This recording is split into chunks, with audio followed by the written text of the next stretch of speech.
네, 안녕하세요. 반갑습니다. 이 시간은 컴퓨터와 인공지능의 기초라는 제목으로 컴퓨터가 과연 어떤 구조로 이루어져 있는지, 그리고 그 안에 명령어들은 어떻게 동작하는지, 그리고 요즘 얘기하는 파이썬이라든지 이런 랭귀지는 어떤 모습을 하고 있는지, 끝으로는 인공지능과 관련된 여러 가지 알고리즘을 간단한 개념을 가지고 설명해보고 정리하는 시간으로 이렇게 마치도록 하겠습니다. 그럼 한번 시작해 보도록 하겠습니다. 먼저 컴퓨터 인공지능을 이야기하기 전에 컴퓨터가 뭔지 좀 알아야 될 것 같은데요. 컴퓨터의 역사하면 뭐 아주 옛날 것부터 다룰 수 있습니다. 왜냐하면 컴퓨터라는 뜻이 실제로 컴퓨트, 그러니까 계산한다, 계산기의 의미잖아요. 그러니까 계산기의 의미로 컴퓨터 역사를 찾아보기 시작한다면 사실은 수천 년 전에 뭐 주판 이런 것부터 시작을 해야 되거든요. 이제 그렇게 보면 너무 어려우니까 좀 전자식 계산기의 관점에서 본다면 사실 19세기 말부터 보는 게 맞을 것 같고요. 그리고 지금 쓰고 있는 이 컴퓨터, 전기적 신호를 활용한 컴퓨터를 본다면 1920년대 그리고 30년대부터 보시는 게 좋습니다. 지금 나와 있는 그림이 컴퓨터 역사를 간단히 요약한 건데요. 물론 현대 컴퓨터는 아니고 오늘날의 컴퓨터의 탄생에 이르기까지 기여했던 몇 가지 주요 프로젝트들을 언급한 겁니다. MIT를 중심으로 사실 1940년대에 이 미분을 어떻게 계산할 거냐 하는 것들을 다뤘고요. 사실 그리고 바로 이전에는 기계식 계산기들을 다뤘어요. 그리고 그런 것들을 통해서 이 디지털 논리 회로에 대한 개념들이 갖춰지게 되고요. 이걸 가지고 1940년대에 드디어 이제 본격적으로 컴퓨터가 만들어지게 됩니다. 뭐 하버드, IBM이 이제 공동 프로젝트를 통해서 만들어낸 게 마크 1이라고 하는 전자기계식 컴퓨터를 만들어냈고요. 그리고 아이오와 주립대학교 쪽에서는 일종의 프로토타입을 1940년대에 만들어냈고, 그리고 벨 연구소에서도 비슷한 1944년에 만들게 됩니다. 여기 이제 미국 중심으로 나와 있는데요. 영국에서도 사실은 비슷한 시기에 전자식 컴퓨터를 만들게 됐고요. 혹시 이름을 들어봤을지 모르겠는데 튜링이라는 이름을 들어보셨나요? 튜링 테스트 이런 얘기 한번 들어보셨을 겁니다.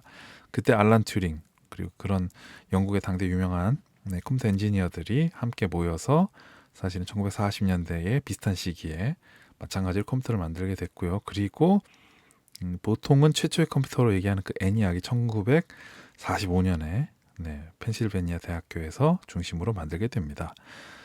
뭐 이런 간단한 사례들은 그냥 아마 여러분 관심 있으시면 인터넷이나 이런 데 찾아보셔도 좀 더 아이디어를 얻을 수 있을 것 같고요. 컴퓨터의 구조를 사실 제가 이야기하려고 준비를 했습니다. 컴퓨터 구조는 오늘날의 컴퓨터 구조는 사실 폰 노이만이라는 사람이 먼저 간단한 구조들을 다 모두 만들었거든요. 그래서 그 점들을 잘 인지하시면 좋을 것 같고요. 이 폰 노이만의 컴퓨터 구조들을 살펴보시면 사실은 이 몇 가지로 나눠집니다. 가장 중요한 게 중앙 처리 장치. 그러니까 여기서 모든 연산이나 처리들을 하게 되고요. 그 처리를 하기 위해서는 보통 어디선가 뭔가 정보가 들어와야 되겠죠. 키보드 같은 거 생각하시면 되겠습니다. 키보드나 마우스로 움직이는 거, 조작하는 거 그런 것들이 입력이 들어오면 여기서는 뭔가를 처리하죠. 그때 처리할 때 두 가지 형태의 다른 메모리를 씁니다. 여기서는 제가 빠른 메모리, 느린 메모리라고 불렀는데요. 빠른 메모리는 컴퓨터의 램이라고 부르는 RAM이라고 부르는 그 메모리를 의미하는데요. 빠른 메모리의 특징은 뭐냐면 동작 속도가 빨라요. 대신 공간이 아주 크지는 않습니다. 거기에는 순간순간 컴퓨터가 빠르게 억세스해서 그러니까 접근해서 뭔가를 기록하고 뭔가를 처리해야 될 공간이라고 보시면 좋겠습니다. 그리고 느린 메모리는 파일들이라고 보시면 좋아요. 어떻게 생각하면 좋을까요? 여러분들이 책을 쓴다고 합시다. 그럼 그 책에는 한 장 한 장 기록이 다 남기겠죠. 그 기록을 하는 것이 느린 메모리고요. 근데 책을 쓰기 전에 뭔가 메모를 필요로 할 수 있잖아요. 그 메모하는 곳이 이 빠른 메모리라고 보시면 좋을 것 같아요. 메모는 버리잖아요. 그러니까 컴퓨터 스위치를 끄게 되면 이 빠른 메모리는 모두 삭제됩니다. 느린 메모리는 계속 데이터가 남죠. 대신 느린 메모리는 오래 걸려요. 빠른 메모리는 바로바로 접속할 수 있죠. 그 차이점으로 보시면 좋겠고요. 그리고 화면이라든지 뭔가 프린터로 출력을 한다든지 그런 것들이 이제 이 출력, 그러니까 화면 출력과 뭐 외부 그 외부 컴퓨터로 신호가 나가는 것들을 다 출력이라고 보시면 좋겠습니다. 이게 폰 노이만이 제안한 컴퓨터의 기본적인 아키텍처인데 이게 오늘까지 이어지고 있고요. 최근에 일어나는 동향도 조금 간단히 설명을 드린다면 이렇게 기능이 나눠진 것들이 사실 조금씩 변하고 있어요. 다시 한번 다른 다이어그램으로 먼저 다시 한번 설명을 보고 제가 넘어갈게요. 여러분들이 계산하는 프로그램을 실행시켜서 뭔가를 한다고 칠게요. 자, 그러면 먼저 프로그램을 실행하게 되겠죠. 그럼 프로그램 실행하면 어떻게 되느냐? 이 저장 장치, 보통 요즘 SSD도 많이 쓰죠. 프로그램을 실행하게 되면 이게 램이라고 하는 빠른 메모리로 올라오게 됩니다. 그리고 계산을 하고 싶은 이제 예를 들면 키보드로 입력을 하겠죠. 계산할 숫자를 키보드를 통해서 입력을 하면 이 중앙 처리 장치에서는요, 이 램에 있는 프로그램 중에 계산을 위한 명령어를 보고 그걸 기능을 실행시키면 그 결과를 임시 저장하게 되죠. 예를 들면 계산기 프로그램 띄워서 뭐 9 더하기 5를 해봐.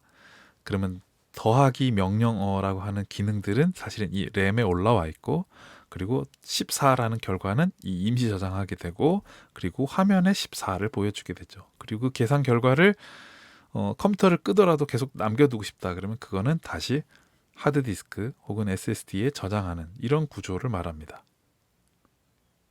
자, 그런데 요즘에 아마 GPU 얘기를 많이 들어보셨을 거예요. GPU는 그럼 뭐냐?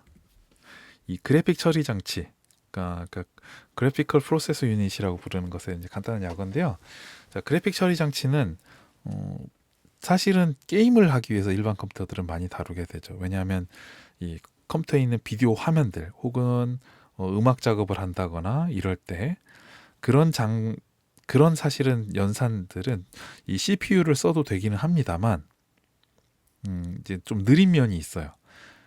쉽게 생각해 보면 이 중앙 처리 장치 CPU는 모든 걸 계산하는 방식이라면 그래픽 처리 장치는 특별한 계산만 하게끔 하는 겁니다. 특히 이제 그래픽 잠시 뒤에 제가 설명하겠습니다만 아주 특별한 형태의 데이터를 처리하는 방식이 바로 이 그래픽 처리 장치예요. 보시면은 CPU, 그다음 램, 그다음에 SSD, GPU, 뭐 입력 출력 장치까지 많은 것들이 연결돼 있고요. 그러니까 저런 것들이 끊임없이 컴퓨터 내에서 통신을 하고 있습니다. 자, 그런데 그 오늘날의 새로운 기술들은 어디로 가고 있느냐? 뭐 일단 중앙 처리 장치, 램, 그래픽 처리 장치 이렇게 간단한 핵심적인 구조들이 사실은 하나로 묶여지고 있어요. 요즘에 NPU라고 들어보셨는지 모르겠는데, 그 뉴럴 프로세서 유닛이라고 부르는 건데요. 대표적인 예가 삼성의 M램, 그리고 애플에서 만들어내고 있는 M1, 뭐 M1 Max 이런 칩들을 생각해 보시면 좋겠습니다. 그러니까 그 칩들은 원래 이 CPU와 GPU까지 합쳐진 형태거든요. 아직 메모리까지 합쳐지지는 않았어요. 메모리까지 합쳐진 구조는 삼성의 M램 같은 것들을 생각해 보시면 좋겠습니다. 그러니까 기술적으로는 계속 시도하고 있습니다.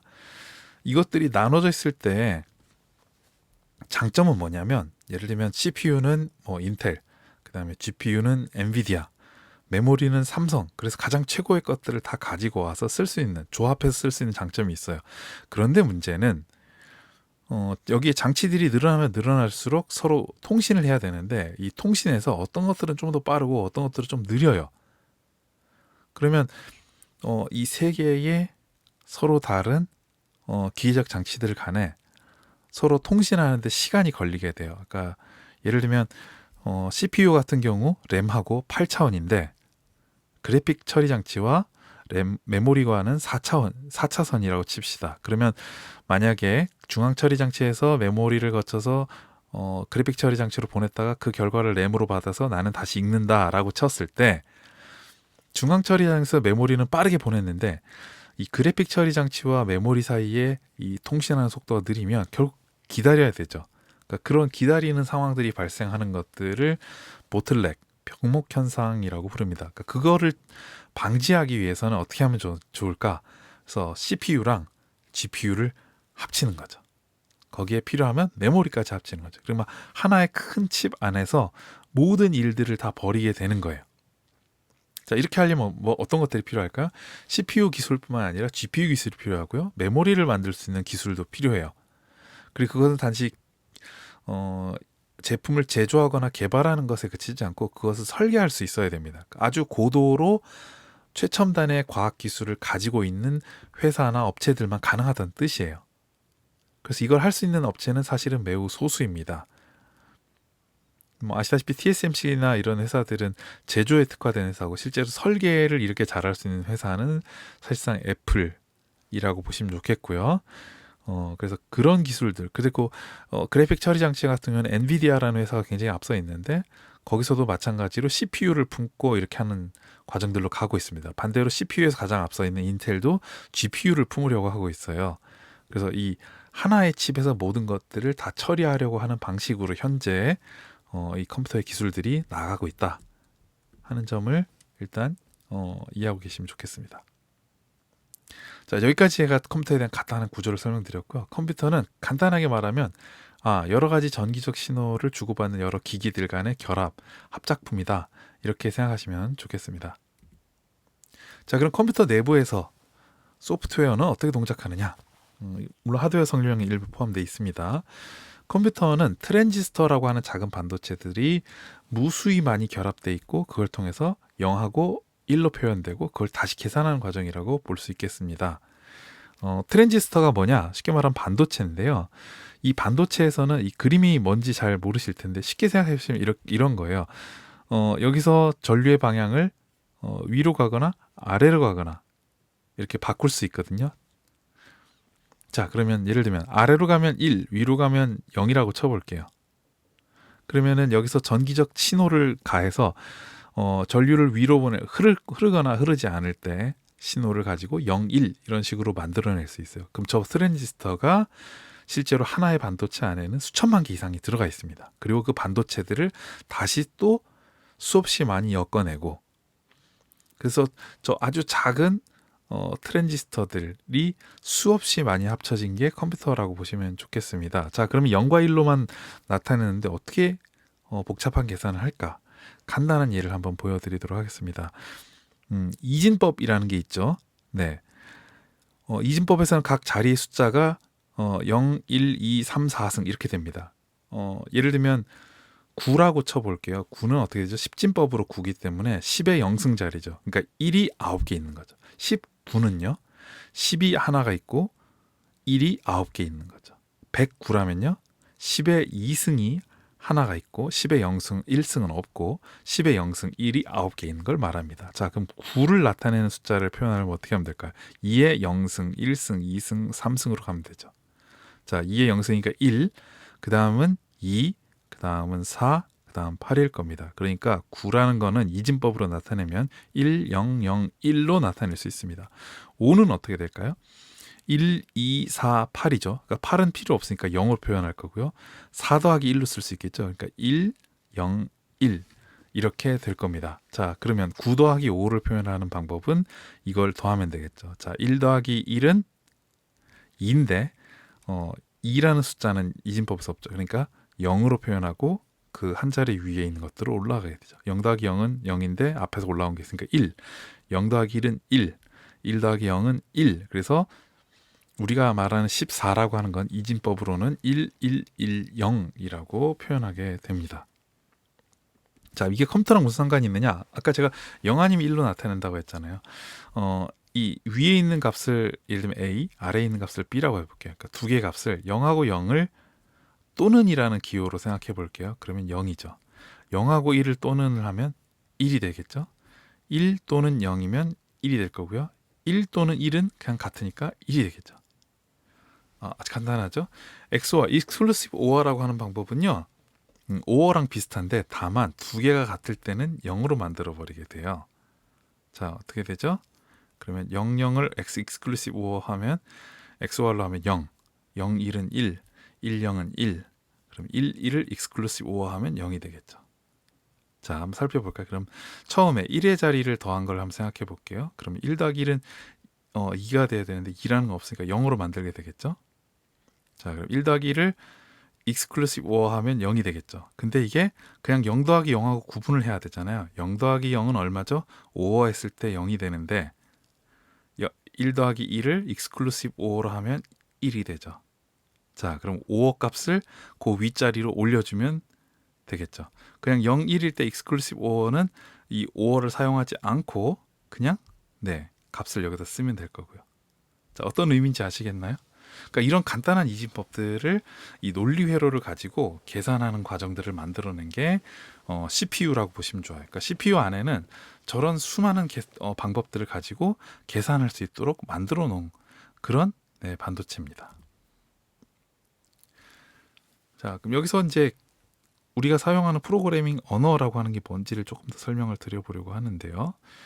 일단 지금 우리가 방금 다룬 것처럼 이 0, 1 뭐 이런 것들을 계산을 열심히 하게 만드는, 그래서 컴퓨터의 신호들을 직접 제어하는 명령어들을 기계어라고 부릅니다.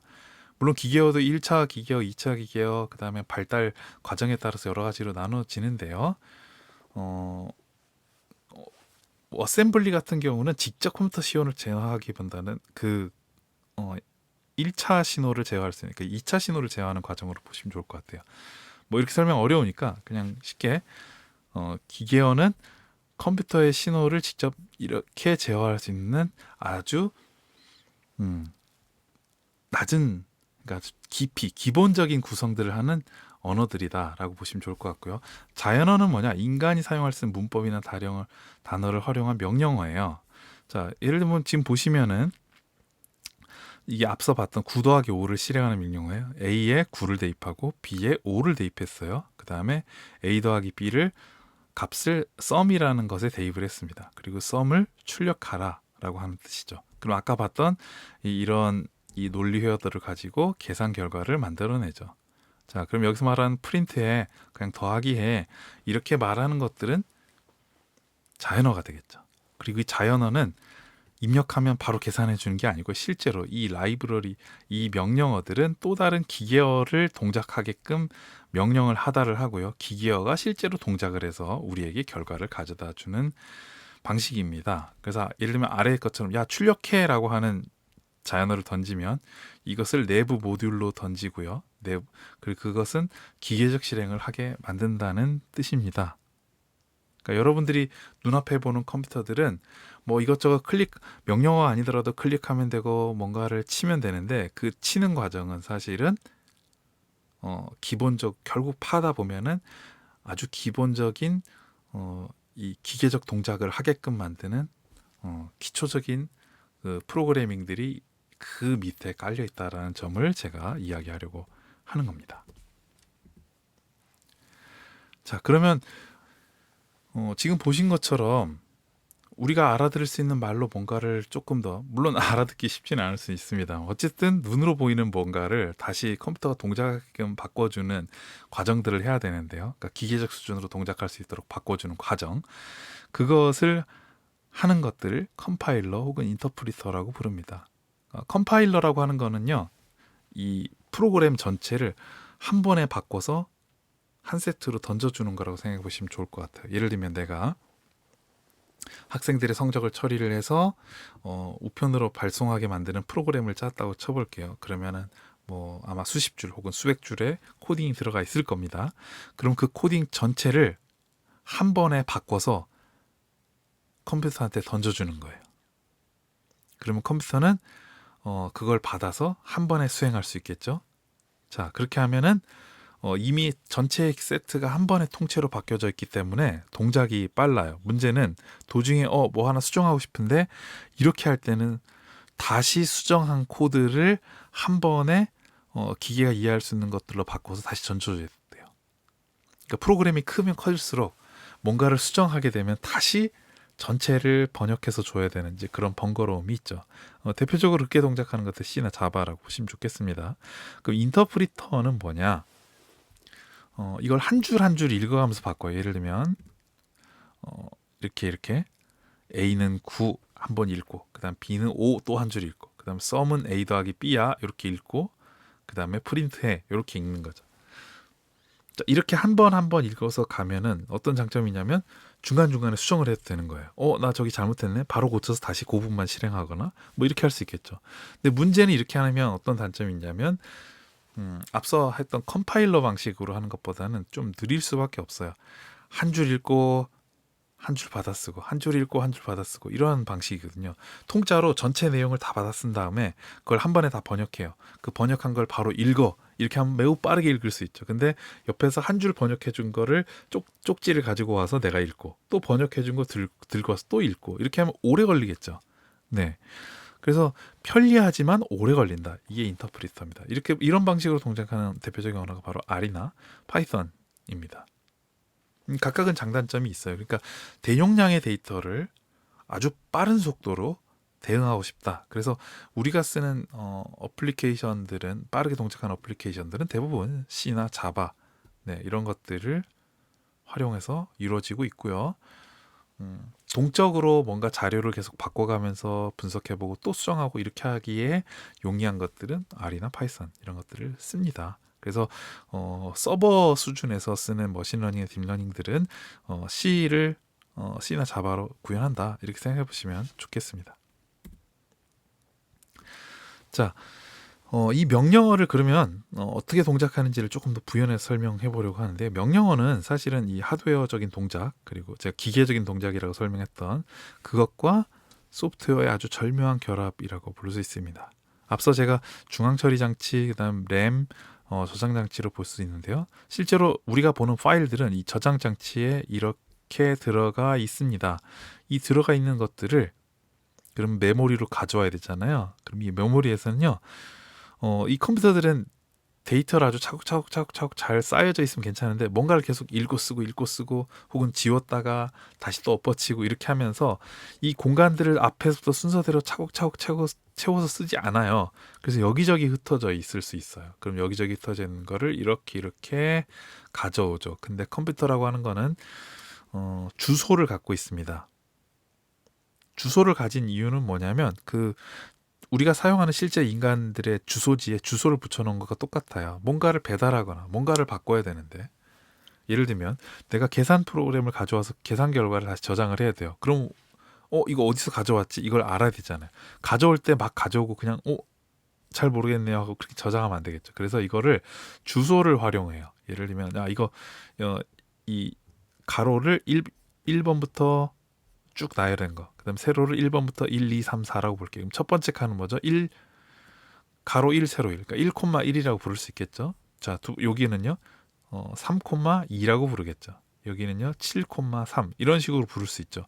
이거 1,1에서 가져온 거야. 이거 3,2에서 가져온 거야. 이거 7,3에서 가져온 거야라고 하고 쑥 쓰고 이 계산 결과를 다시 끝나면 이거 가져왔던 거 다시 1,1에 넣고 3,2에 넣고 7,3에 넣고 9,2에 집어넣어 이렇게 이제 알려주겠죠. 이런 주소들을 활용을 해요. 그래서 내부적으로는 그런 과정들을 겪는다라고 생각해 보시면 좋겠습니다. 자, 그러면 이 저장돼 있는 것들은 여러 가지 형태의 데이터의 모습을 띠고 있습니다. 이 언어와 상관없이 주로 많이 쓰는 것들, 제가 지금 소개하는 것들은 주로 파이썬을 가지고 설명을 드리는데요. 가장 쉬운 게 배열입니다. 크기가 정해져 있는 구조인데요. 여기는 1, 3, 2, 4, 5, 6, 9, 0, 1 이렇게 지금 보면 2차원 행렬 형태를 띠고 있죠. 네, 행이 3개, 열이 3개인 구조. 근데 행이 하나인 경우 예를 들면 1부터 10까지 세봐 그러면은 이건 1, 2, 3, 4, 5, 6, 7, 8, 9, 10 이렇게 쓰겠죠. 이 경우는 행은 행과 열로 나눠져 있지 않고 그냥 10개의 순서라고 볼 수 있잖아요. 그 경우는 1차원 배열이라고 생각해 보시면 될 것 같아요. 이거는 2차원이죠. 그래서 이거 같은 경우 만약 이런 배열의 이름을 D라고 부른다면 D는 첫 번째 칸 하면 이렇게 찾을 것 같지만 그렇지 않고요. 이거는 0,0이라고 하는 구조를 가져와야 돼요. 왜 0,0이라고 부르느냐? 이 행과 열을 의미하는 건데요. 이 0이라고 하는 것은 가장 첫 번째 값을 의미해요. 우리는 보통 숫자 세면 1부터 세는데 이제 컴퓨터는 이것도 프로그램마다 조금씩 차이가 있습니다. 파이썬 같은 경우는 0부터 세지만 R은 또 1부터 세거든요. 그래서 이 대부분의 근데 프로그램들은 0부터 셉니다. 그래서 0,0의 값으로 이렇게 부르게 되죠. 여기는요 이제 0,1, 0,2 이렇게 되죠. 그래서 이렇게 크기가 정해져 있는 구조들을 배열이라고 부릅니다. 배열의 장점은 이게 쉽게 몇 번째 걸 가져오고 끄집어내고 다시 업데이트하기가 되게 편하고요. 뭐 굳이 단점이라고 한다면 이거를 예를 들면 크기를 계속 동적으로 바꿀 때는 좀 번거로울 수는 있겠죠. 그리고 정해진 크기가 아니라 되게 다양한 크기들을 유동적으로 쓰고 싶을 때가 있어요. 이제 뭐 아직은 뭐 그런 경우들을 잘 경험할 일이 없겠습니다만 이제 프로그램 하다 보면 그런 것들을 경험합니다. 두 번째 튜플이라고 하는 형태도 이제 사실 파이썬에서 많이 쓰는데요. 이거는 짝을 이루어진 구조라고 보시면 좋을 것 같아요. 아까 이 0,1 이렇게 부른 것처럼 1,3 이게 숫자끼리만 쓸 수 있는 건 아니고 문자도 쓸 수 있어요. 예를 들면 문자 A와 숫자 4 이렇게 보통 괄호로 표현을 많이 합니다. 그렇다면 이 배열에는 문자가 못 들어가나요? 아니요, 가능합니다. 배열에도 숫자 혹은 문자를 자유롭게 집어넣을 수 있어요. 네, 튜플은 이거를 짝으로 묶어놓은 것들이에요. 다만 튜플 같은 경우는 수정이 어렵다는 거. 이 딕셔너리라고 하는 구조가 있는데요. 딕셔너리 사전 보시면 단어가 나오고 단어에 대한 뜻이 나오잖아요. 그래서 이 앞에 있는 걸 키라고 보통 부르고요. 이 뒤에 있는 걸 값이라고 불러요. 자, 예를 들면 우편번호를 표현하고 싶어요. 지역을 표현하고 싶어요. 그러면은 서울을 1번, 경기를 2번, 부산을 3번이라고 부르자 이렇게 할 수 있어요. 자, 그러면 1번 하면 서울, 2번 하면 경기, 3번 하면 부산 이렇게 부를 수 있겠죠. 그러니까 이런 구조를 띠는 것을 딕셔너리라고 부릅니다. 딕셔너리는 추가하거나 바꾸거나 그 다음에 값을 가지고 구할 수도 있어요. 야, 이러면 3번 뭐지? 그러면 바로 부산이요 이렇게 알려주게 하죠. 그 다음에 부산은 몇 번으로 돼 있어? 그럼 3번이요 이렇게 찾을 수 있는 이런 구조들로 돼 있어요. 이 딕셔너리는 보통 어디서 제일 많이 쓰냐? 자연어 처리할 때, 이 자연어 처리할 때 보통 그 안에 있는 단어들을 순서대로 놓고 단어를 숫자로 바꾸거든요. 이제 그럴 때 밸류가 단어가 되고 그 다음에 숫자를 그거에 대응되는 숫자를 쓰는 방식들 이럴 때 딕셔너리를 굉장히 많이 씁니다. 자, 그리고 끝으로 리스트인데요. 리스트의 장점은 배열 어떻게 보면 배열하고 비슷할 수 있는데 배열하고 다른 것과 차이점은 자료의 형태가 여러 가지일 수 있어요. 예를 들면 첫 번째는 하나만 있는 문자, 두 번째는 1, 그 다음에 배열도 넣었다가 그 다음 튜플도 넣었다가 이렇게 할 수 있거든요. 네, 무슨 뜻이냐면 리스트는 0번째, 1번째, 두 번째, 세 번째 데이터들을 하나씩 연결되어 있는 구조예요. 자, 그러면 두 번째 거 줘봐. 그럼 두 번째 거는 얘죠. 왜냐하면 0, 1, 2잖아요. 근데 어떻죠? 0번째랑 1번째랑 두 번째랑 세 번째랑 다 들어가 있는 모습들이 다 달라요. 물론 같은 것들을 넣을 수도 있고요. 다른 것들을 넣을 수도 있어요. 이게 쭉 연결되어 있는 구조입니다. 자, 만약에 중간에 제가 여기 있는 이 배열, 이 2차원 배열 마음에 안 들어요. 이거 지웠어요. 그러면은 0, 1, 2, 3에서 2번은 답이 없는데요. 이렇게 되지 않고요. 이걸 날리면 이 세 번째 있는 게 두 번째가 됩니다. 그래서 서로 연결되어 있는 구조예요. 만약에 제가 첫 번째 이 A가 들어있는 문자 요 데이터를 삭제했어요. 그럼 0번째는 없습니다라고 나오는 게 아니라 이 1번째가 이 앞에 게 없으니까 이게 0번째가 되겠죠. 이게 그 다음 1번째가 첫 번째, 그 다음 두 번째 이런 식으로 바뀝니다. 그러니까 리스트는 순서를 갖고 있어요. 그리고 그 순서가 중간에 걸 지우거나 중간에 추가를 하게 되면 순서가 바뀌죠. 어쨌든 반드시 연결되어 있는 형태로 나타난다 라고 생각하시면 좋겠습니다. 그리고 이제 클래스라는 개념을 이해해야 하는데요. 클래스 개념은 사실 원래 C++에서 있는 개념들입니다. 이렇게 생각해 볼 수 있는데요. 어떠한 자동차가 있어요. 이 자동차에는 자동차 이 무슨 종류의 자동차죠? 주인은 누구죠? 여기에 내비게이션이 들어가 있을 텐데 내비게이션은 어떤 종류인가요? 이렇게 들어가 있는 것들을 변수라고 보면 좋을 것 같고요. 그러니까 자동차의 정보 같은 거라고 생각하시면 좋을 것 같아요. 자동차는 여러 가지 기능이 있겠죠. 야, 목적지로 출발해. 야, 음악 좀 틀어봐. 요즘에 안마 기능인 차도 있으니까 야, 안마도 좀 해봐. 이런 기능들을 함수라고 보시면 좋겠습니다. 그러니까 이거를 불러서 이런 기능과 이런 정보를 가지고 있는 거를 우리는 자동차라고 부르죠. 그 자동차 여기서 말하는 자동차가 하나의 클래스라고 보시면 좋겠습니다. 그러니까 클래스라고 하는 건 어떤 정보나 기능을 담은 하나의 큰 네, 구조라고 보시면 좋을 것 같아요. 예를 들면 이게 테슬라가 됐건 혹은 뭐 스파크가 됐건 혹은 소나타가 됐건 결국에는 비슷한 모습을 띠게 되죠. 물론 자동차에 따라서 기능은 이건 돼요 안 돼요 하는 것들이 있긴 하겠지만 대부분 이런 기능들을 갖죠. 이것을 파이썬으로 구현한 간단한 예로 구현한 게 이 오른쪽입니다. 클래스, 그러니까 클래스 명칭을 자동차라고 부르는 거예요. 여기서 이 그러니까 데피니션 하는 건데요. 그러니까 뭐 아직은 프로그램 익숙하지 않으신 분들은 그냥 참고하시고 보시면 좋을 것 같아요. 이거는 클래스라는 게 처음에 동작하면 해야 되는 일들을 정의한 게 이 언더바 두 개의 init 언더바 라고 된 거고요. 셀프는 이 클래스 카 자신을 의미해요. 그래서 이 점 카인드는 이 안에 카인드라는 변수가 있어라는 뜻이에요. 테슬라라고 일단 집어넣어. 점 셀프 점 오너. 그러니까 오너는 조셉이야. 그 다음에 내비게이션은 땡땡. 빈 문자열로 들어가야 되겠죠. 그러니까 여기는 변수가 kind, owner, 내비 이렇게 세 개가 있을 겁니다. 자, 그 다음에 함수 이 그러니까 definition 하는 거거든요. 그러니까 여기서 go, play, massage 이게 지금 세 개의 함수라고 보시면 좋을 것 같아요. 그러면 이 처음에 이 괄호 안에 뭔가가 들어가 있죠. 제가 잠시 뒤에 아마 설명하게 될 텐데 이거는 목적지라고 하는 데스트를 내비에 저장을 해. 그리고 너는 출력을 시켜. 목적지는 어디입니다 라고 출력해봐 라고 하는 그런 함수고요. 그 다음에 플레이는요, 노래 제목을 집어넣으면 그 노래 제목을 출력하는 거죠. 마사지는요, 그냥 편안히 계세요 라고 하는 그런 내용들을 출력하는, 그러니까 이런 구조를 띠고 있다 하는 겁니다. 함수를 조금만 더 설명을 드리면요, 이 프로그래밍에서의 함수는 수학에서의 함수와 좀 다릅니다. 수학에서의 함수는 fx는 y 이렇게 해서 대응 관계를 설명하잖아요. 이 프로그래밍에서의 함수는 대응 관계가 있을 수도 있고 없을 수도 있어요. 일단 있는 것부터 생각해 볼게요.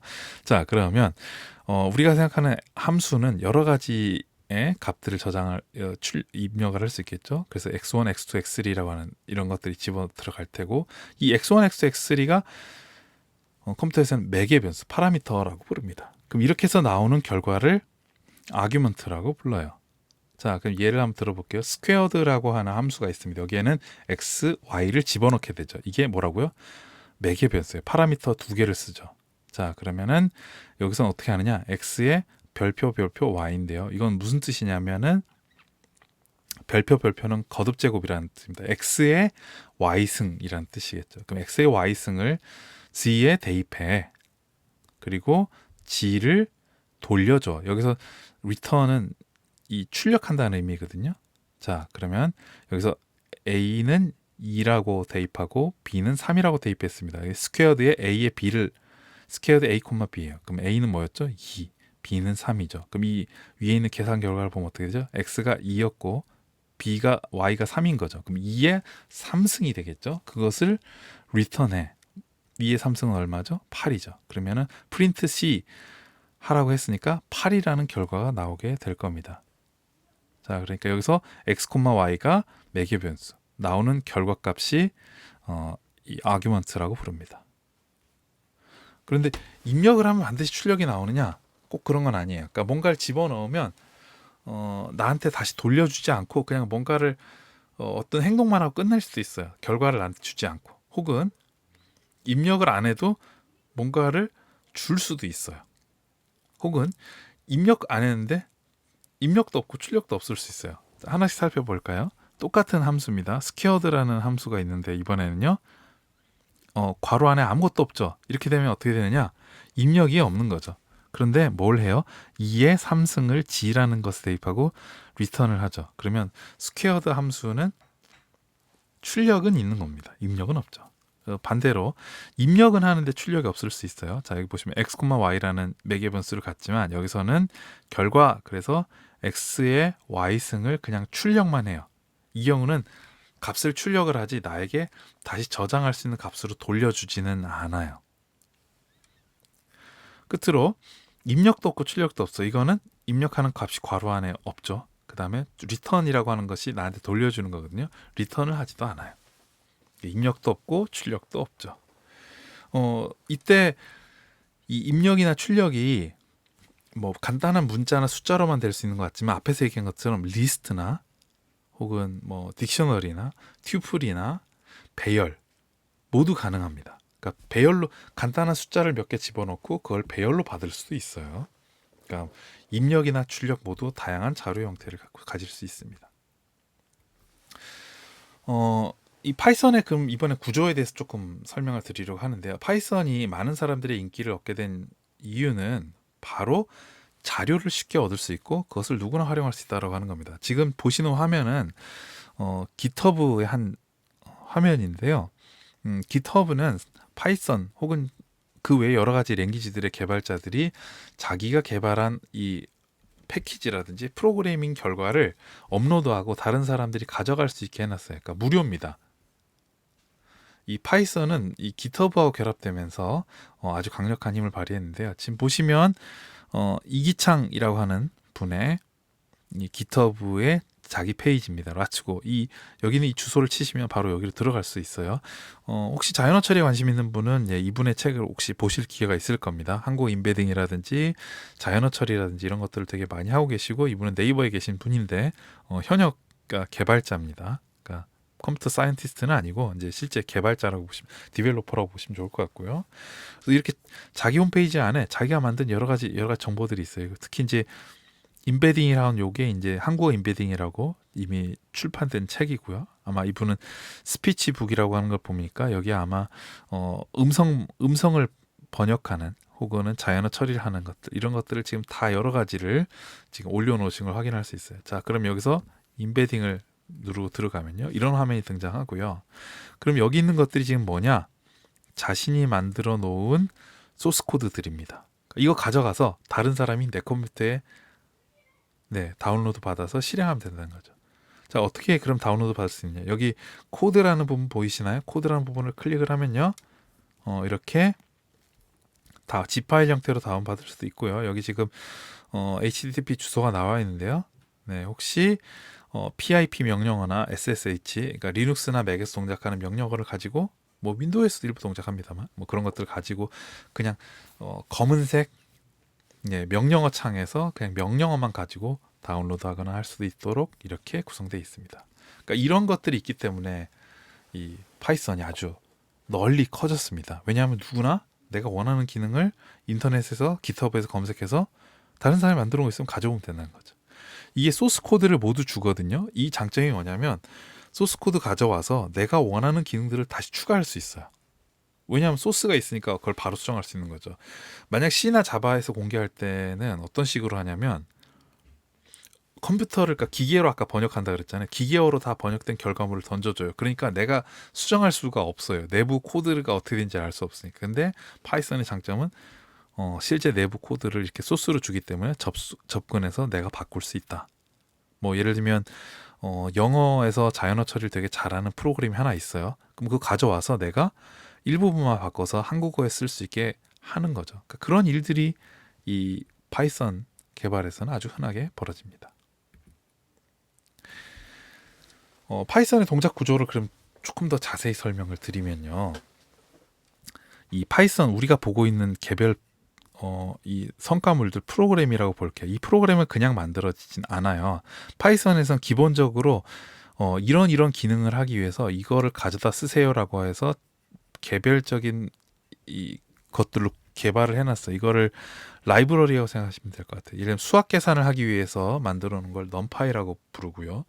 그 다음에 통계를 위해서 만들어 놓은 게 scikit-learn이라는 라이브러리 또는 scipy, 그러니까 SCIPY라고 하는 것들을 씁니다. 그 다음에 그림을 그리고 표를 그리고 이런 것들을 하기 위해서 만들어 놓은 게 matplotlib이라고 하는 라이브러리들이 있어요. 이미 기본 기능을 모두 가진 거 있는 것들이 있어요. 그러니까 그것들을 가져와서요, 내가 기능들을 추가해서 쓸 수 있어요. 예를 들면 그림을 그린다. 시각화 라이브러리에 보면은 이렇게 돼 있죠.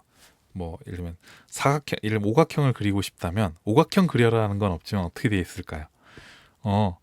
꼭지점에서 그 다음 선을 그으면 그림 그리게 해줄게. 그러니까 예를 들면 시작점과 끝점을 주면 선을 쫙 그어줘요. 또 시작점과 끝점 또 선을 그어줘요. 그러니까 예를 들면 이렇게 돼 있죠.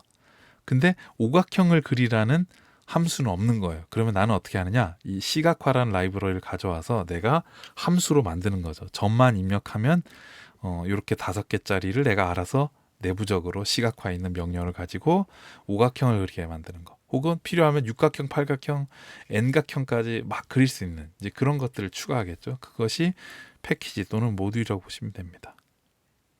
그러니까 기본 라이브러리들을 내가 가져와서 내가 원하는 기능들을 할 수 있게끔 만들어 놓은 거. 그리고 그럼 그거를 가지고 나는 또 다른 기능들을 할 수 있는 구체적인 프로그램들을 만들 수 있겠죠.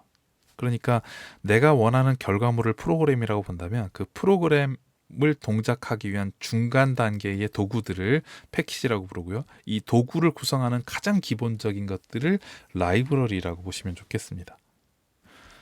이게 파이썬의 장점이에요. 그러니까 이 라이브러리도 기본 제공되고 대부분 이 라이브러리들은 이 거대한 개발자들이 혹은 이제 개발 집단이나 이제 회사들이 만들어냅니다. 그러면 그거를 개인들은 가지고 와서 내가 원하는 걸 만들어내게 되죠. 예를 들면 통계 라이브러리에 필요한 기능들은 다 있지만 예를 들면 교육 통계다. 나는 교육에서의 통계를 학교에서 데이터만 집어넣으면 쉽게 평균 구해주고 분포 다 만들어주는 뭔가를 만들고 싶어. 그러면 그게 나만의 패키지죠. 그럼 그걸 가지고 와서 우리 반 학생 중간고사, 기말고사 결과를 출력해주는 거. 그게 이제 프로그램이 되겠죠.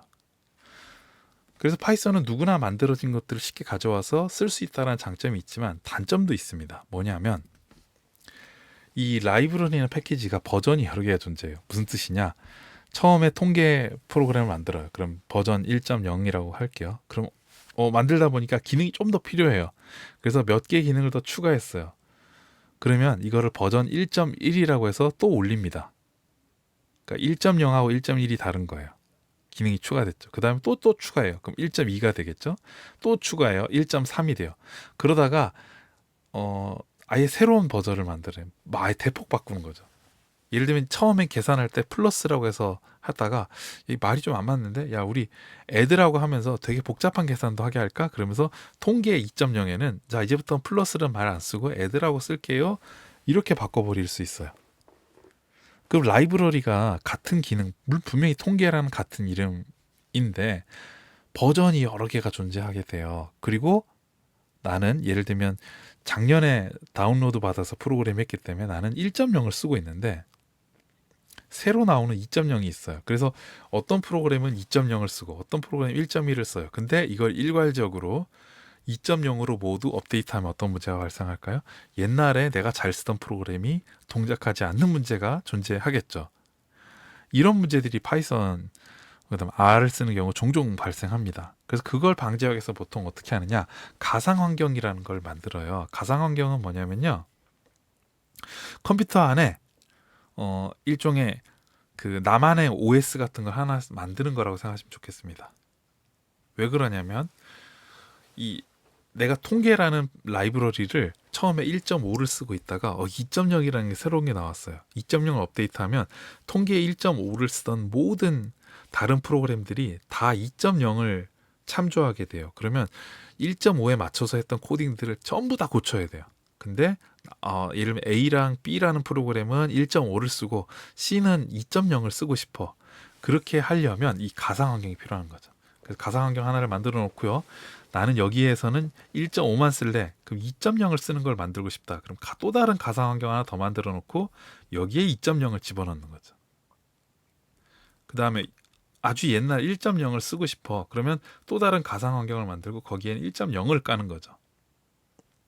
그러면 실제로 한 컴퓨터에는 같은 이 통계라는 라이브러리가 1.0, 1.5, 2.0 세 가지 다른 버전이 있고 그 각각의 버전에서 동작할 수 있는 가상 환경이 세 개가 존재하게 되는 거죠.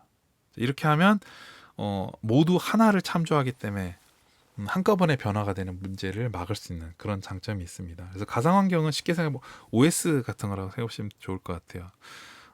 아마 여러분들 윈도우 대부분 쓰시겠지만 윈도우 쓰다가 뭐 그 안에 리눅스 같은 거 깔아 쓰고 싶잖아요. 혹은 맥북 쓰시는 분들 윈도우 쓰고 싶죠. 그럴 때 이제 VMware나 이제 패러렐즈 같은 것들을 써서 가상 환경을 돌리잖아요. 그러니까 그런 가상 환경, 네, 가상의 OS, 가상의 프로그래밍 환경을 제공해 주는 것을 가상 환경이라고 부르고요. 대표적인 예가 바로 아나콘다입니다. 아나콘다 얘기만 잠깐 한번 보여드리고 넘어가면요. 이게 아나콘다라고 하는 화면이고요. 아나콘다에서 보면 옆에 있는 베이스부터 시작해서 애널라이즈, 데이터, 딥, NLP, NLP2, 비주얼 이게 이제 가상환경입니다.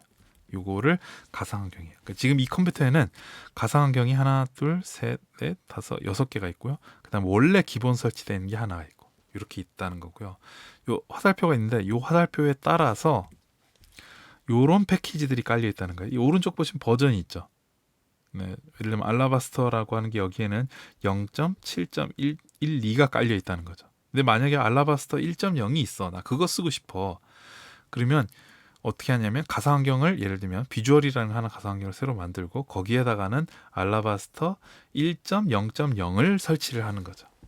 그러면 나는 그냥 처음 실행했을 때는 알라바스터 0.7.12를 쓰게 될 거고요. 1.0을 쓰고 싶으면 가상환경 비주얼로 실행시킨 다음에 비주얼 안에서 구동을 하게 되는 거죠.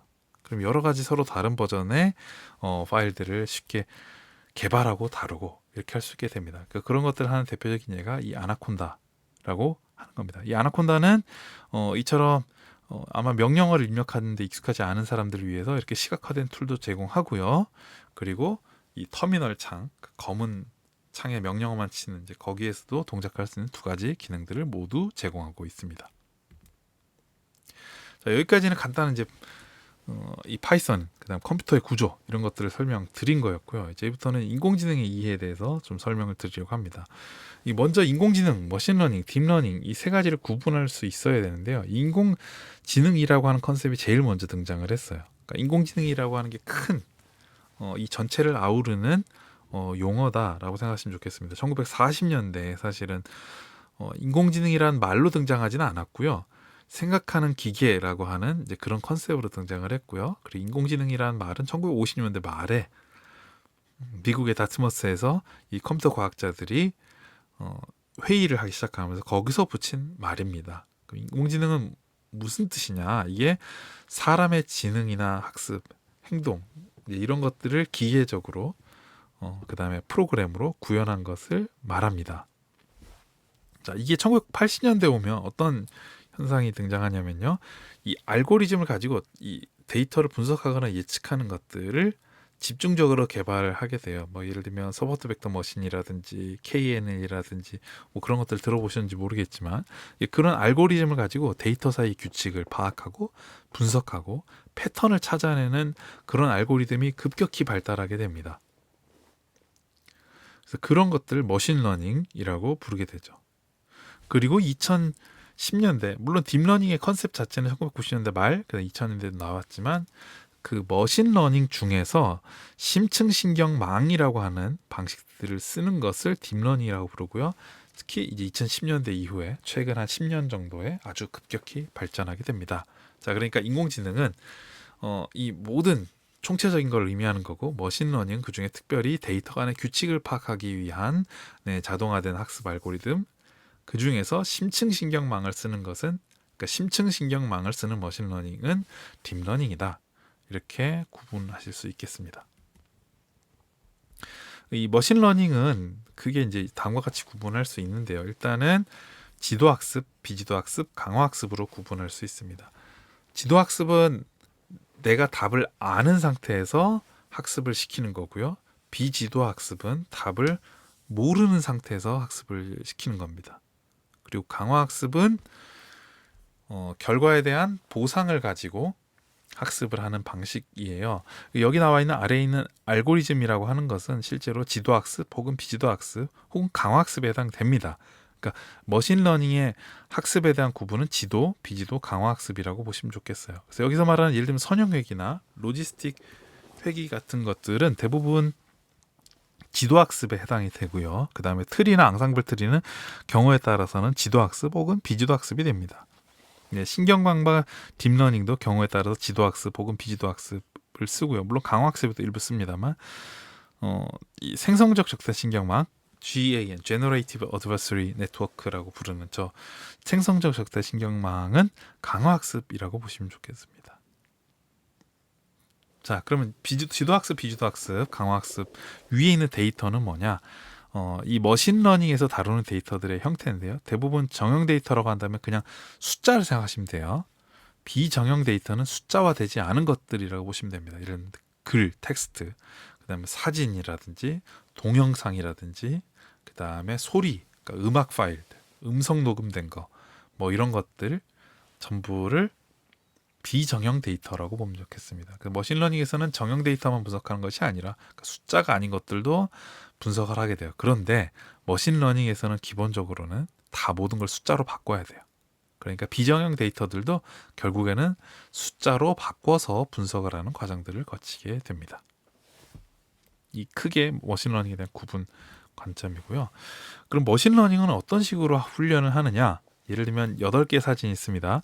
자, 우리가 답을 알고 있어요. 자, 이거 고양이, 고양이, 고양이, 고양이. 얘는 개, 개, 개, 개예요.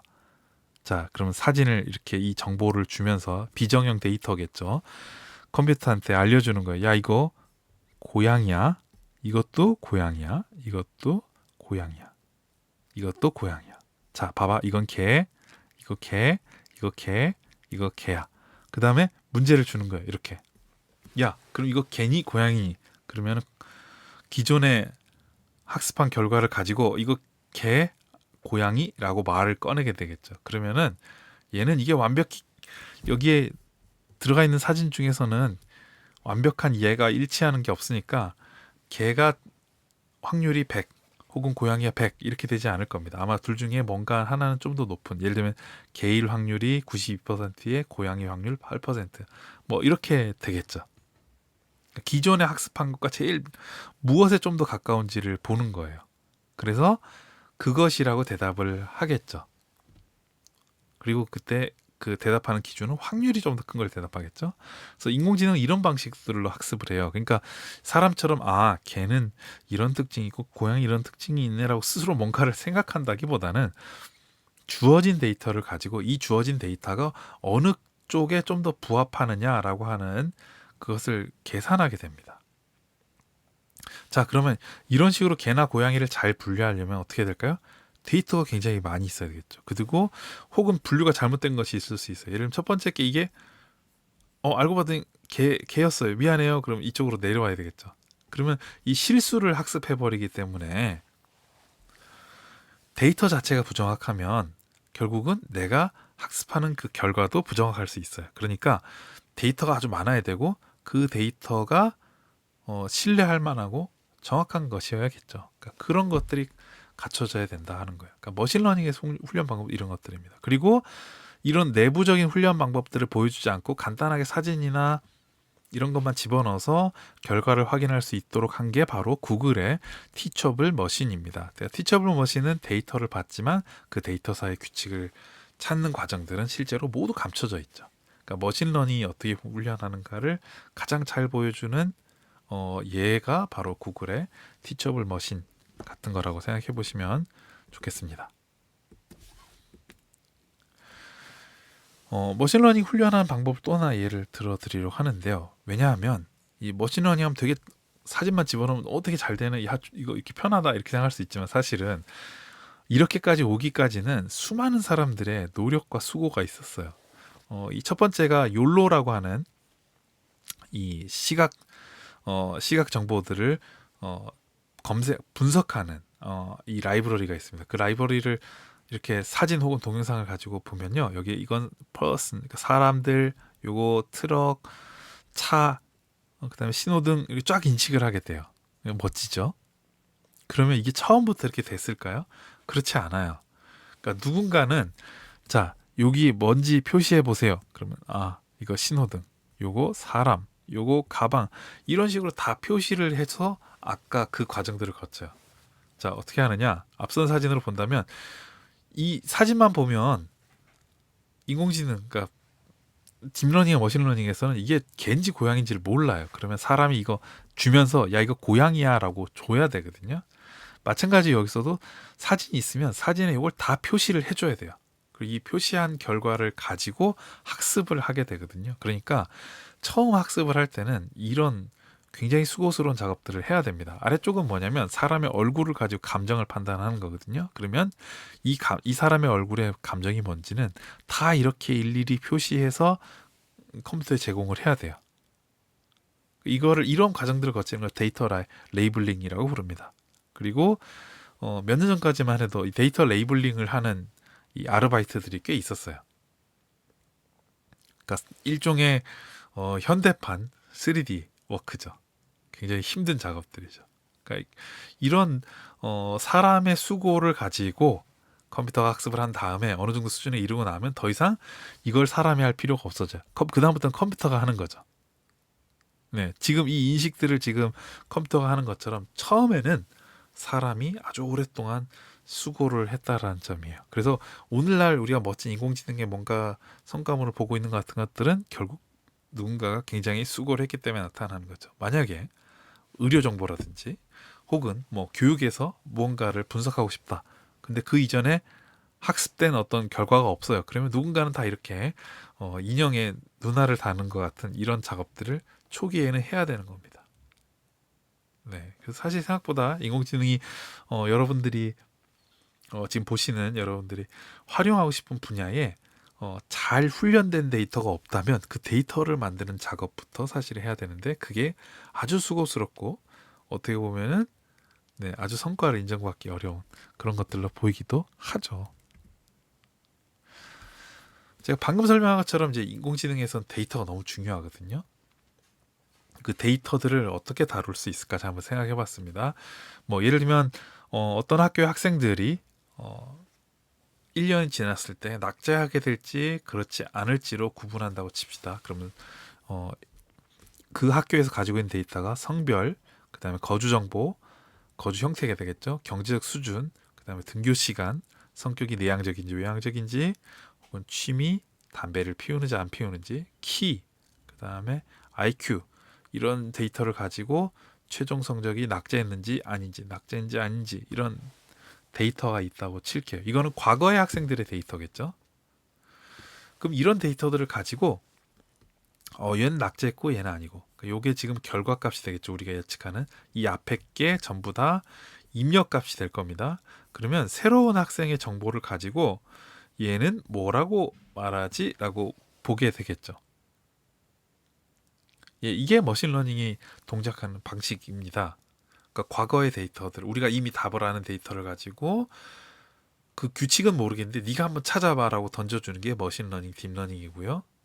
그리고 그 새로운 데이터를 주면서 야 이거 결과가 뭐야? 라고 물어보는 거, 이게 이제 예측이 되는 거죠.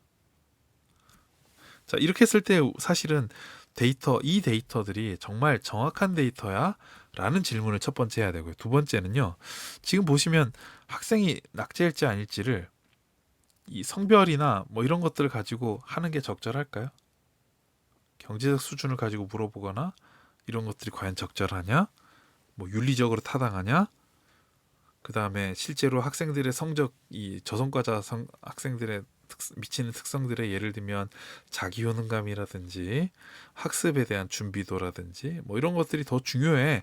그런 거 빠져 있잖아 라고 지적할 수도 있어요. 그러면 이 예측할 때 필요한 적절한 데이터들이 이미 수집되어 있는지도 확인을 해야 돼요. 그렇죠? 그런 것들을 함께 다뤄야 됩니다. 그래서 데이터만 있다고 해서 머신러닝을 쓸 수 있다. 네, 물론 쓸 수는 있어요. 그런데 좋은 결과, 효율적인, 효과적인 성능을 발휘하지 못할 수도 있습니다. 그래서 이 좋은 데이터를 잘 모으고 그 내가 하려고 하는 일에 필요한 데이터가 다 있는지를 잘 살펴볼 수 있는 것도 매우 중요한 능력이에요. 그래서 요즘은 이런 능력들을 데이터 리터러시라고 부르죠.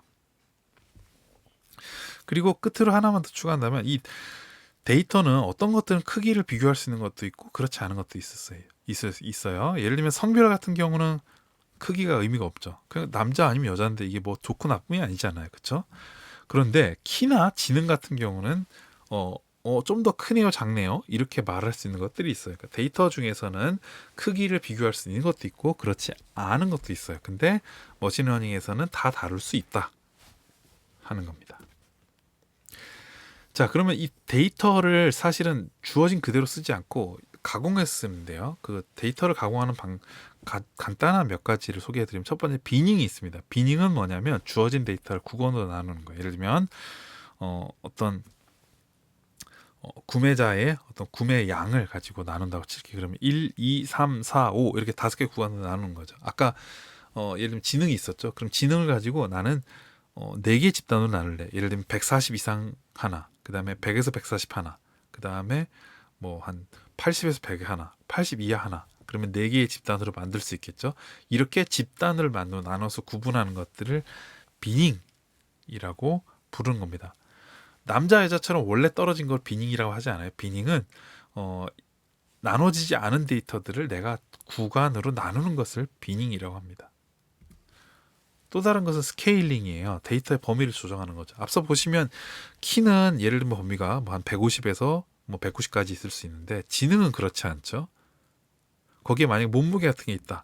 그럼 그게 다 구간이 다르잖아요. 그러면 실제로 그 데이터의 크기가 좀 더 크거나 작은 것들이 실제 분석할 때 영향을 미칠 수 있어요. 그럼 그걸 해결하기 위해서 어떻게 하느냐면 일종의 정규 분포화 시키는 거죠. 지금 보시면 원래 데이터는 보시면 0 이하부터 7.5까지 쭉 갈라져 있는 반면, 이것을 0에서 1 사이로 정규화 시키는 거죠. 그러면은 이렇게 그래프가 나오겠죠. 이렇게 바꿀 때 표준 중규 분포로 만들 수도 있고, 그 다음에 최대 최소값, 예를 들면 최소는 0, 무조건 최대는 1로 맞춰, 그렇게 해서 그래프로 바꿔보자, 뭐 이렇게 한 방법들도 있고요. 여러 가지 방법들로 조정할 수 있는데, 이 데이터의 범위를 재조정하는 것을 스케일링이라고 부릅니다.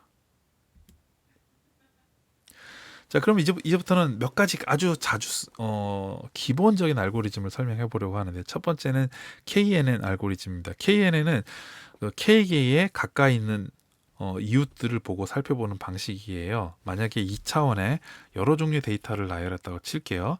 이 가운데 있는 이 점, 이것이 지금 우리가 알고 싶어하는 데이터, 이게 뭔지 모른다고 치는 거죠. 자, 그러면 이 약간 약간 그 라이트 퍼플 쪽에 가까울 건지, 아니면 좀 더 옐로위시한 쪽에 가까울 건지, 이렇게 구분할 수 있겠죠. 그러면 이 점을 중심으로 가까운 세 개를 쫙 찾아보는 거예요. 그러면은 이 클래스 B가 2개, 클래스 A가 하나죠. 그런데 6개로 그어볼게요. 그러면은 클래스 A가 4개, 클래스 B가 2개죠. 그러면 이 가운데 있는 점은 K를 3으로 했을 때는 B일 가능성이 큰데, 6으로 하면 A일 가능성이 커지죠. 이런 식으로 분류하는 것을 KNN 알고리즘이라고 부르는 겁니다. 뭐 예를 들면 환자들의 정보를 가지고 뭐 예를 들면 이 사람이 고혈압인지 아닌지를 판단해 볼게요. 그러면은 고혈압 환자는 고혈압 환자들끼리 비슷한 특징을 보이겠죠. 그러면은 가까이 뭔가 데이터가 모여 있을 거야 라고 하는 가정을 택하는 게 바로 이 KNN 알고리즘입니다. 그 서포트 벡터 머신은요, 두 집단을 이렇게 구분을 짓는 거예요. 이걸 직선으로 할 수도 있고요, 2차원 곡선으로 할 수도 있고, 혹은 뭐 구형으로 할 수도 있고, 혹은 삼각함수 형태로 할 수도 있어요. 여러 가지 형태로 할 수 있는데, 그 좋은 구분이라고 한다면 이 가운데 있는 이 선, 이걸 결정 경계라고 부르는데요. 이 경계로부터 멀어지는 게 좋겠죠. 왜냐하면 아슬아슬하게 긋다 보면 실수할 가능성이 굉장히 크잖아요. 그러니까 좀 더 명확하게 긋는 게 좋겠죠. 그래서 이 결정 경계로부터 이 떨어진 거리들, 이거 구분하는, 여기서부터 가장 가까이 있는 것까지를 요 짧은 요것을 서포트 벡터라고 부르거든요. 그래서 이거 서포트 벡터를 활용한 기계 학습이다. 그래서 이거를 서포트 벡터 머신이라고 부릅니다. 지금 여기 있는 것들은 지금 원래는 여기가 서포트 벡터인데요. 그 서포트 벡터보다 안쪽에 들어와 있는 겁니다. 이거는 일종의 아웃라이어, 그러니까 이상한, 되게 확률적으로 굉장히 비율이 낮은 것들이죠. 그러니까 이런 것들을 버리고, 그러니까 야, 이거는 이렇게 너무 경계에 가까이 있는 얘네들은 그냥 무시해, 얘네들까지 분석하지는 말자, 이렇게 버릴 수도 있어요. 그리고 인공신경망입니다. 인공신경망은 이렇게 인공적인 뉴런을 바탕으로 입력계층, 그 다음에 출력계층이 지금 H1부터 HN개까지 있겠죠. 그 다음에 아웃풋 레이어죠. 앞서 제가 잠깐 설명했던 저성과자 학생들의 결과를 인공신경망으로 적용한다면 입력은요, 여기서 말하는 인풋, 성별, 뭐 경제적 수준, 학생 성향 이런 것들이 되겠죠. 그게 n개까지 들어갈 거고요. 결과는 어떻게 했죠? 낙제했느냐 안 했느냐죠. 그러면 아웃풋은 2개만 되겠죠. 네, 이런 구조를 띠는 게 인공신경망입니다. 순환신경망이라고 하는 게 있는데요. 순환신경망은 이름 그대로 계속 순환하는 거예요. 계속 누적해서 보는 거죠. 자, 이거는 일종의 우리가 미세먼지에 대한 정보를 예측하는 것들을 하고 싶다고 칠게요. 그럼 처음 이산화탄소와 이산화황, 그 다음에 온도라는 데이터와 이 PM10 10 마이크로미터짜리의 이제 이 미세먼지 양이라고 볼게요. 그러면 그 다음 데이터는 어떻게 하면 될까요? 요 데이터와 요 데이터를 합쳐서 보는 거죠. 그 다음 데이터는 요거까지 합치고요. 그 다음 요거까지 합치고요. 그러니까 버리지 않고요. 이 앞줄과 그 다음 줄, 그 다음 줄, 그 다음 줄 계속 쌓이는 거예요. 그러면은 만약에 제가 이 첫 번째, 두 번째, 세 번째 것까지 합친 다음에 예측을 하고 싶어요. 그럼 어떻게 하느냐? 첫 번째 데이터, 두 번째 데이터, 두 번째 행, 그 다음 세 번째 행에 있는 데이터까지 다 가져온 다음에 예측하는 거죠. 그럼 요게 예측이 맞다면 여기 있는 48과 매우 가깝겠죠. 그 다음에 48까지 하고 그 다음 하고 싶어요. 그러면은 0, 1, 2, 3번에 있는 요 행, 이 33, 14, 21, 48이라는 걸 다 가져오고 그 다음에 뭐가 들어갈지 예측하는 거죠. 자, 이렇게 하면 장점은 뭘까요? 앞서 있었던 규칙들을 모두 활용할 수 있어요. 근데 문제는 뭐 이런 미세먼지에 대한 데이터가 예를 들면 작년 이맘때에 미세먼지 농도가 얼마였는지, 그때 온도가 얼마였는지가 지금 이 시점에 미세먼지 양을 결정하는데 뭐 큰 의미가 있을까요? 그렇지 않을 수 있겠죠. 자, 그런 걸 방지하기 위해서 등장하는 게 바로 이 장단기 기억 알고리즘입니다. 보시면 중간중간 X 표시가 있죠. 이게 지금 그 forget gate, 망각 게이트라고 하는 건데요. 그래서 너무 오래된 거, 그 다음에 잘 별로 안 중요한 거, 야 이거 다루지 말자, 이거 X 이렇게 치는 방식이라고 하면 좋겠습니다. 방금 전에 봤던 이 데이터들을 가지고 구성을 하면요, 어떤 식으로 구성할 수 있냐면, 자, 내가 만약에 71이라는 걸 예측을 하고 싶어요. 그러면 앞선 이전 2개, 그러니까 현재까지 타임 스텝만 고려를 하는 거죠. 그러면은 예를 들면 71 같은 경우는 이 앞에 두 줄까지를 포함을 하는 거죠. 그러면 보시면은 50, 16, 19, 55, 그 다음에 58, 17, 22, 69까지 요거 한 것, 요 2개를 가지고 지금 걸 예측하는 거예요. 그럼 그 다음 48은요, 69랑 71이 있는 요 2줄, 그러니까 55는 쓰지 않고 여기까지만 예측하는 거예요. 그럼 만약에 그 다음에 뭔가가 있다 그러면은 70이라고 48이 있는 요 줄 데이터를 가지고 구성을 하겠죠. 자, 이렇게 하면 얻는 장점은 모든 이 시간의 순서 따라 나열된 데이터를 모두 쓰지 않고 특정 구간에 있는 것들을 가지고 예를 들면 최근 뭐 10일이 됐든 최근 10개가 됐든 20개가 됐든 그 데이터를 가지고 예측하는 훈련을 할 수 있다는 거예요. 그럴 때 그러면 최근 2개, 3개, 5개, 몇 개까지 할래? 이렇게 하는 요게 타임 스텝이라고 보시면 좋겠고요. 그 다음에 그 타임 스텝 안에 지금 데이터의 종류는 몇 가지죠? 하나, 둘, 셋, 넷이죠. 그러니까 요게 인풋 다이멘전이 4가 되는 거죠. 그리고 배치라고 하는 걸 보는데요. 그러면은 요렇게 훈련한 세트들을 몇 개 세트를 가지고 분석을 할 거냐 하는 거죠. 예를 들면 처음에 1, 2, 3일 때에 나왔던 규칙과 2, 3, 4일 때 나왔던 규칙이 다를 수 있잖아요. 그러면 한 줄 한 줄 하나하나 데이터만 가지고 분석을 하면 너무 변동이 크겠죠. 그러면은 최근 한 3주 동안의 변동 데이터들을 다 합쳐서 구성하자, 이렇게 할 수 있겠죠. 무슨 뜻이냐? 나는 이전 일주일 것까지만 볼게. 그러면 타임 스텝은 7이 되겠죠. 그런데 이전 일주일치 데이터들을 가지고 한 3주치를 누적해서 볼 수 있잖아요. 그렇죠? 그러면 날짜 매일 하나씩이라고 본다면 3주치면 배치는 20일이 되겠죠. 3주니까.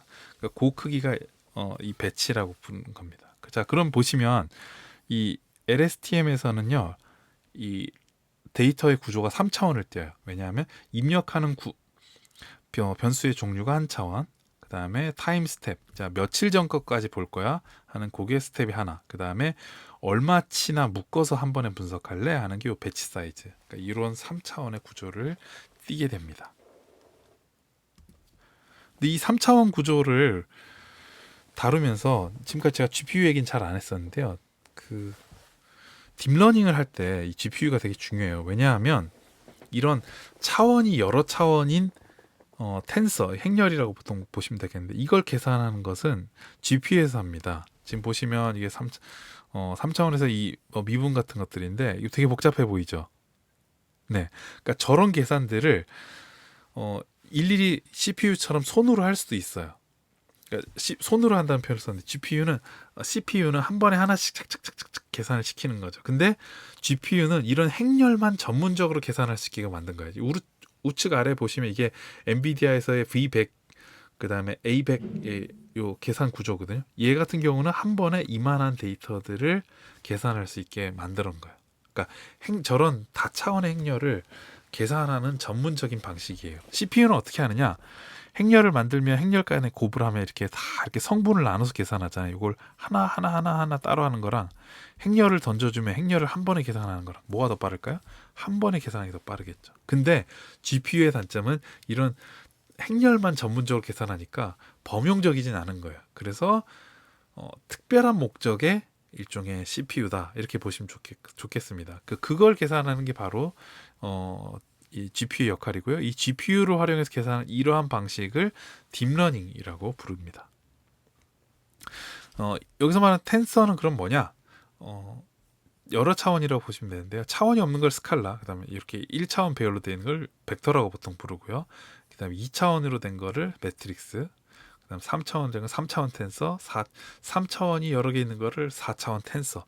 그 컴퓨터에서는 이걸 텐서라는 용어로 부르고 있습니다. 물론 물리를 아시는 분들은 물리에서도 그 전자기하학에서 상대성 이론을 계산할 때 텐서라는 용어를 쓰는 걸 아마 아시고 계실 겁니다. 근데 어쨌든 이 텐서라는 개념은 다차원의 행렬 같은 거다 이렇게 생각하시면 좋겠습니다. 그래서 GPU를 써야 된다. 애석하게도 저런 행렬 연산을 특별히 잘할 수 있도록, 그러니까 딥러닝을 하기 위한 라이브러리는 엔비디아라고 하는 그래픽 카드 회사에서만 제공하고요. 그래서 저 엔비디아의 특정 그래픽 카드를 쓰지 않으면 딥러닝을 하기가 매우 어렵습니다. 네, 저런 연산들을 쉽게 구성해 놓은 라이브러리들이 없기 때문이에요. 그래서 이 GPU를 가지고 있는 노트북 혹은 랩톱, 이 데스크톱이 있어야 여러분들이 딥러닝을 실습할 수 있고요. 아니면 구글 콜앱이나 이런 것들을 쓸 수 있지만 이제 그런 것들을 경우에 따라서는 유료로 돈을 내야 사용하는 가능한 이제 그런 상황입니다. 자, 끝으로 파이썬에 대해서 관심 있는 분들을 위해서 제가 두 가지 책, 하나의 사이트를 정보를 소개해드리려고 하는데요. 점프 투 파이썬이라고 하는 책이 사실은 대부분의 많은 사람들이 보고 있어요. 그래서 계속 개정판도 나오고 있으니까 서점에서 한번 보시면 좋겠고요. 근데 책을 먼저 보시지 말고요. 여기 제가 사이트를 하나 적어놨습니다. 위키독스라고 하는 wikidocks.net이라고 하는 사이트에 들어가시면 실제 파이썬 외에 다른 되게 다양한 책에 대한 정보들을 가지고 있어요. 저 안에는 소스 코드들도 있어요. 그러니까 저기서 실습을 해보고 이거 책 마음에 드는 내가 책으로 보면서 하는 게 더 좋을 것 같은데 그럼 보시면 좋을 것 같아요. 지금 여기는 저 wikidocks.net/book/1이라고 한 저 사이트는요, 이 점프 투 파이썬을 바로 들어갈 수 있는 그런 URL이라고 보시면 좋겠고요. 또 다른 책은 오라일리라고 하는 저 해외 서적인 출판사인데요. 한빛미디어에서 보통 많이 번역을 하는데 데이터 과학을 위한 통계라고 하는, 거기서 보시면 가장 기본적인 개념들을 또 소개하고 있습니다. 저 책도 한번 보시면 좋겠습니다. 어쨌든 저는 이 책 점프 투 파이썬 혹은 이 위키독스.net에 들어가서 여러분들 한번 직접 한번 실습해보거나 연습해보거나 궁금한 내용들이 있으면 찾아서 한번 살펴보는 것들을 저는 먼저 추천하고 싶습니다. 자, 이렇게 해서 오늘 제가 준비한 내용 모두 마쳤고요. 컴퓨터의 구조, 그 프로그램의 이해, 그다음에 마지막으로 알고리즘이 어떻게 동작하는지 이런 것들을 좀 학습할 수 있는 기회가 됐으면 좋겠습니다. 자, 그러면 오늘 여기까지 마치도록 하겠습니다. 수고하셨습니다.